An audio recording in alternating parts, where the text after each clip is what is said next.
Okay, this one is going to be real delicate because it's thin. So just keep that in mind. No need to be afraid of it.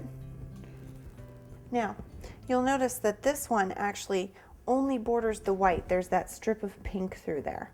So keep that in mind. You're going to want to butt it up against the white when you're positioning it.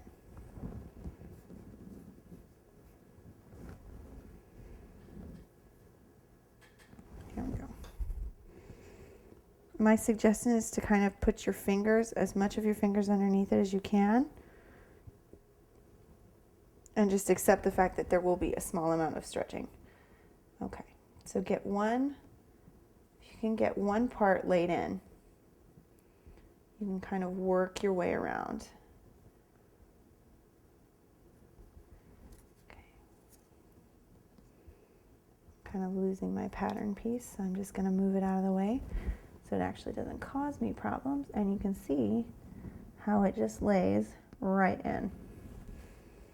And then you can peel off that piece. There we go. And really kind of pat it down into place. Now all we have left are the finishing touches.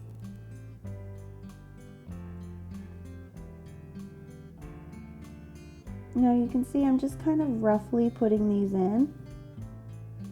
It's because it's on kind of the top of our cake, I want it to be really well done. So I'm just going to kind of roughly put them in just so they are positioned, and then I'll go back and I'll clean them up.